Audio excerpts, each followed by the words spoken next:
وكفى السلام عليكم همين في الجولة يا هكذا هذا برنامجك Arimaha Caalamka wararka weynka jaran waliba kumdaha Israa'iiliyiinta iyo waliba iyo markaasaytii gureed weerarkii wax qaadan xadka Lubnaan iyo la kulmeen weerar Hezbollah waliba adeegsatay gantaallada ridada dheer walina fuliyay weerarkii kuwinayay ebit taniyo lama kun iyo liti barnaamijka sinkayna saldhigga ciidamada irka Israa'iiliyiinta ee David Ramat iyo weerar la qaaday iyadoo diyaaradaha F2 iyo F35 iyo meelo ka qaadeen ciidanka Hezbollah barnaamijka yahsin gudbiyana telefishanka Al Jazeera waliba la kiray amar military 45 maalmood iyo telefishanka hirnaada doona walana hireen ciidamada Israa'iiliyiinta waliba xaruntan ee telefishanka Al Jazeera ee lihiri ka taale magaalada Ramallah ee dhulka Falastiin ee la haysada barnaamijka yahsin ku gudbiyana Burkina Faso dalka galbeedka Afrika kiyala iyo Iran waliba shal saxiisadana helis dhiniga nuclear-ka barnaamijka yahsin ku gudbiyana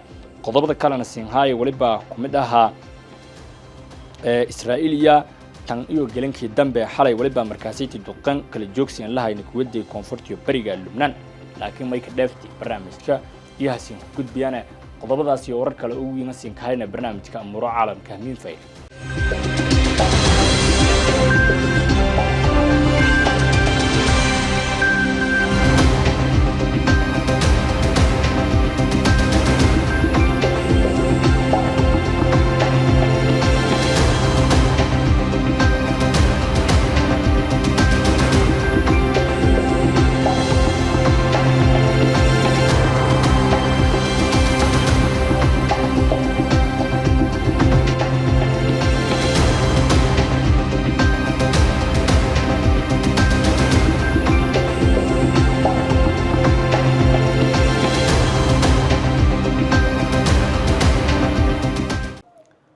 kala darartan iska caabinta Gaza iyo waliba iyo galanta ka dhigana baabuur gaashaaman oo iyo lahayn ciidanka Israa'iil diyaarad nooca duuliyahan lahayna wana la kaalay diyaaradda duuliyahan lahayna muuqaal argagax leh oo iyo duubeen oo markaasaytii waad aragaas Falastiin waliba la qasabay in dalka iska dhigan tan kala meel iska fadhiya oo bam yalasiin ka dhaway iyo duqeymaha xaafadaha koonfurta Gaza iyo hayn waliyaabaha xanuun badan ee muuqaalkaas la ka argay ururka Hezbollah waliba gantaalada ridada dheer ku weeraran Israa'iil markii koreyti iyago beegsadeen saasato masaafadii in ka dheerayti gudaha Israa'iil to kumid ee goobahan ku muhiimsan ee Hezbollah iyo beegsan waliba hay saldhigga ciidanka irka ee Israa'iil ee Ramat David oo ee saldhiggan ku muhiimsan ciidanka irka Israa'iil iyo kaleeyin gobolka waqooyi ee Kiyaalan gobolka waqooyi meelaha waliba yaalan diyaaradaha F2 iyo diyaaradaha F35 oo waliba muuqdeen ahaano bambooyinka markaasaytii ka dhiyaan nuclear-ka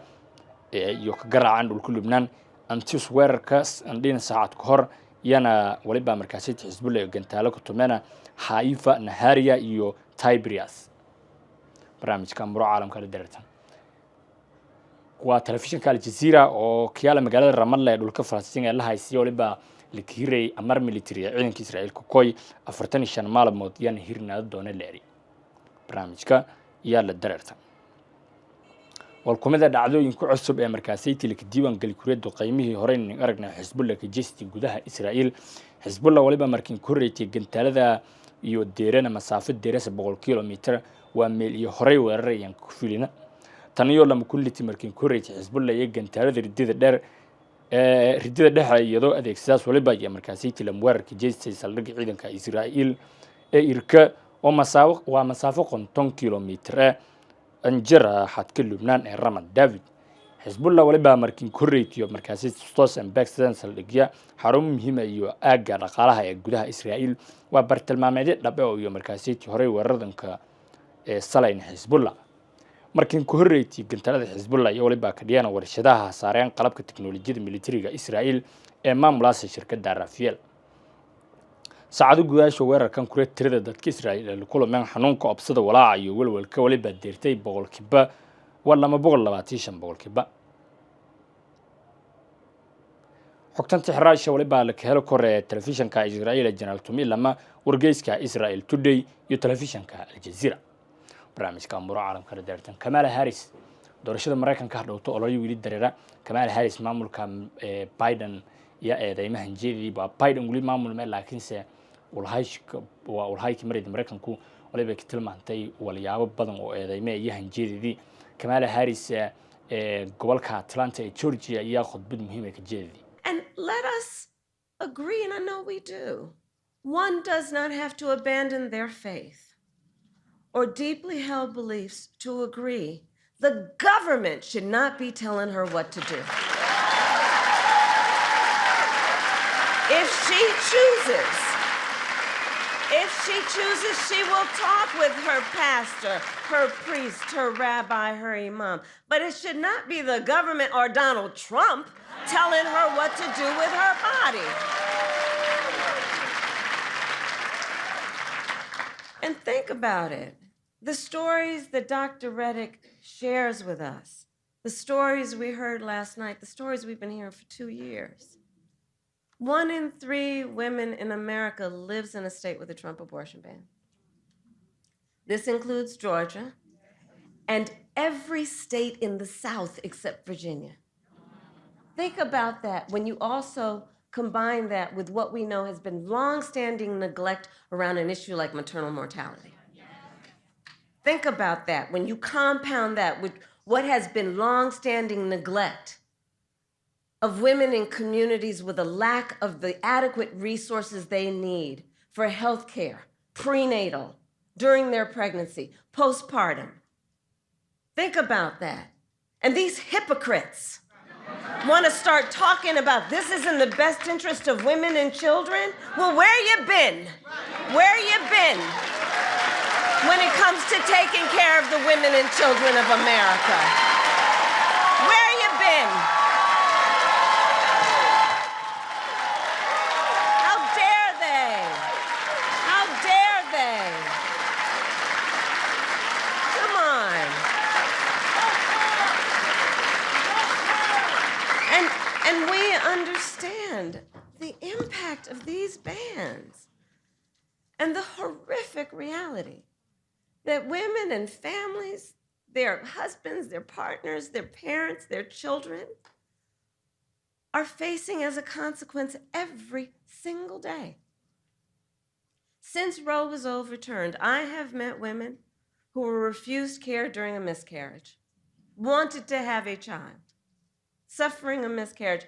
I met a woman, I've actually met several, who were turned away from the emergency room. One at early stages after the Dobbs decision came down told me with tears, she was with her husband, about how only when she developed sepsis did she receive emergency care. Only when she developed sepsis did she receive emergency care. And now we know that at least 2 women, and those are only the stories we know, here in the state of Georgia, died because of a Trump abortion ban. One, and we heard about her story last night, a vibrant 28-year-old young woman. She was ambitious. You know, I talked with her mother and her sisters about her, and they described such an extraordinary life of a person. She was excited. She was working hard. She was a medical assistant. She was going to nursing school, raising her 6-year-old son. She was really proud that she had finally worked so hard that she gained the independence. Her family was telling me that she was able to get an apartment in a gated community with a pool for her son to play in. She was so proud, and she was headed to nursing school. And her name, and we will speak her name, Amber Nicole Thurman. Amber Nicole Thurman. Amber Nicole Thurman. That's right. And she had her future all planned out. And it was her plan. You know, let's understand, just pause on that for a moment. She had her plan, what she wanted to do for her son, for herself, for their future. And so when she discovered that she was pregnant, she decided she wanted to have an abortion.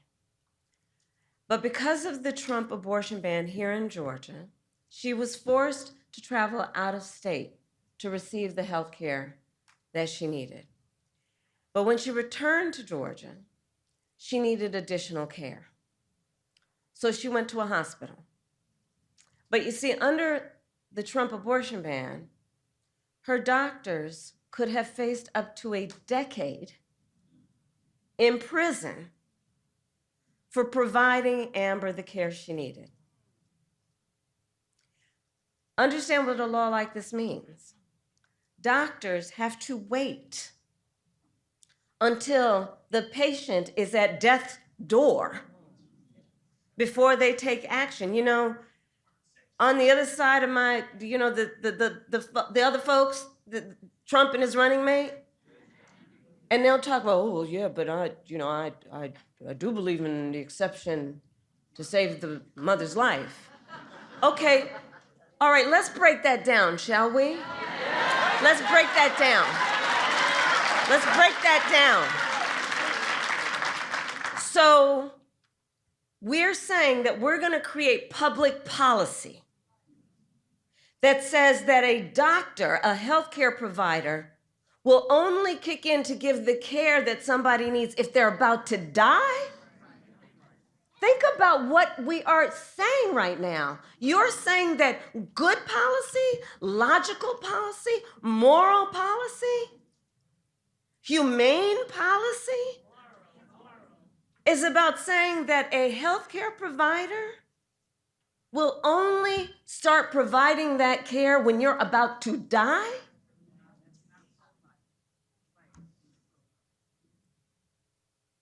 And so Amber waited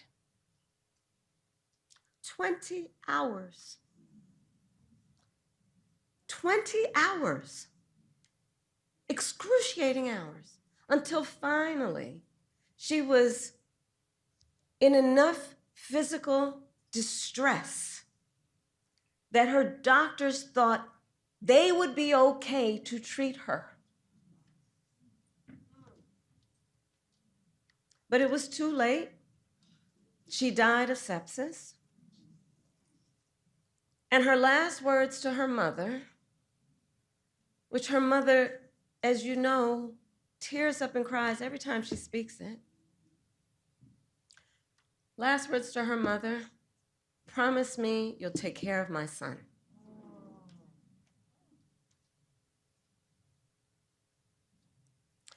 So I met last night and I spent time with Amber's mother and her sisters, and they spoke about Amber, a daughter, a sister, a mother, with the deep love that you can imagine, and how terribly they miss her. And their pain is heartbreaking. It's heartbreaking.